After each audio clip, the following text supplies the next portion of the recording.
selon toi, avec autant d'années passées au sein de ce groupe, avec les connaissances que tu as des deux personnes, selon toi, comment tu peux expliquer cette séparation? En fait, Major, depuis plusieurs moments, il avait souvent une autre vision des choses côté musical. Vous voyez un peu? Il y a longtemps, il voulait s'exprimer aussi. Et moi, il me le disait souvent. Il a envie d'être seul sur un album, voir ce que lui peut donner. Il te le disait déjà à toi? Ouais, si, il me disait. D'accord. Et moi, je connais sa force. Et Major, le rendement qu'il donne là, sur les albums de Force One, sur les titres, c'est pas le rendement même de l'artiste. Pourquoi est-ce que JM peut l'empêcher d'avoir un rendement assez large? Non, mais en fait, le problème, tu sais, je sais que, arrivé un moment, le gars a besoin de s'exprimer. Il a envie de travailler sur un album seul, solo. Donc ce que tu es en train de dire, c'est que l'autre l'empêchait de s'exprimer, il le ralentissait. Je pense qu'il y a, je pense qu'il y a ce côté-là qui existe. Donc c'était lui le maillon faible alors. Je pense qu'il y a ce côté-là qui existe. Mais ce n'est pas beaucoup de problèmes. Il y a ce côté-là. C'est que c'est ce côté qui a ramené tout ça. D'accord. Parce que Major, au-delà de ça, il travaille beaucoup seul, souvent. Donc souvent, même, il y a des choses qui me faisaient écouter, tout ça. Il dit, ouais, mais... D'accord, ok. Est-ce que à un moment, tu as tenté une action, ne serait-ce qu'une seule action pour pouvoir les réconcilier ou dire, ah non les gars, on est ensemble, mais, tu sais, vous ne pouvez pas vous séparer? Moi, depuis un moment, ma relation avec le groupe s'est devenue bizarre. Ouais. Oui, un peu ma relation avec le groupe s'est devenue bizarre. Donc, je ne cherchais plus à savoir ce que les gars faisaient. Moi, c'est Major m'appelle. Avant d'aller à Paris, c'est à Paris que les deux sont parlés.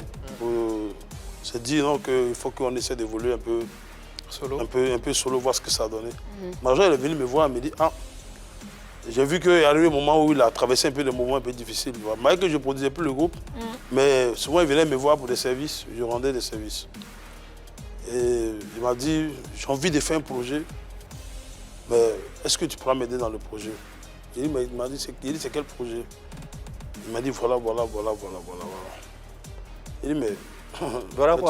Il m'a expliqué son projet. Projet solo, projet d'album solo. Projet d'album solo, il m'a expliqué son projet, tout ça. Est-ce que JM était informé? Mais s'ils sont séparés, ils ne sont pas séparés pour dire... Avant qu'il te parle, est-ce qu'il a parlé de ça à JM? Là, je ne sais pas. Là, je ne sais pas. Tu es beaucoup plus proche de Major que JM, on dirait. Oui, puisque je suis beaucoup proche de lui. Parce qu'au-delà de ça... Depuis le début. Au-delà de ça, c'est mon ami, c'est quelqu'un que j'aime beaucoup. Tu vois? C'est pareil pour JM aussi. C'est vrai, chacun a son comportement. Mais si j'ai investi sur le groupe, c'est parce que je les aime bien. Il a plus de filiation avec Major. Avec Major, pardon. On constate finalement la séparation du groupe Force One et la naissance d'un nouvel artiste nommé bien sûr Yamani. Yamani, c'est bien sûr Major, transfuge du groupe Force One. Et Yamani entame une carrière solo produite par Bidel, que je suis. Allez donc, Major Goldman, transfuge du groupe Force One qui devient aujourd'hui Yamani à travers un titre qui va bien sûr être en promotion et que vous allez découvrir ici et maintenant dans PPLK et sur en exclusivité. Misora, à l'instant de Yamani, c'est le nom que vous devez désormais retenir. C'était bien sûr Major dans le groupe Force One. Aujourd'hui, c'est Yamani qui entame une carrière solo à travers ce premier extrait, ce premier écran qu'on vient de vous proposer. Alors, Bédel est à la paquette technique, on va dire, de ce projet. Bon, qu'en pense, la première question que moi j'ai envie de te poser, c'est qu'en pense JM? Ouais, mais JM, il va préparer aussi son titre. Tu vas le produire? Non, c'est pas moi qui le produis. C'est nouvelle?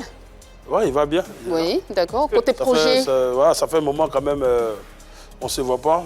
Voilà, il sera produit, lui, en solo également, mais pas par toi. Non, pas par moi. Tu connais son producteur? Je ne connais pas son producteur. D'accord, mais qu'est-ce qu'il en pense? Est-ce que tu l'as eu au téléphone? Est-ce qu'il... Les impressions, mais son avis. Ça fait plusieurs mois, on ne s'est pas eu au téléphone. Hein. Plusieurs mois?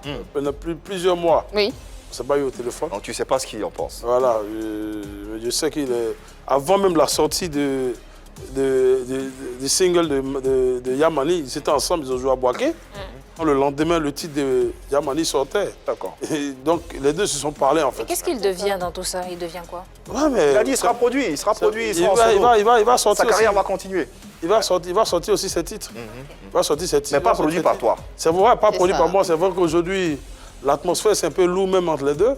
Voilà, c'est plus... Ah, mais justement, raison pour la c'est- raison oui, de la c'est question, plus- ce qu'il en pense.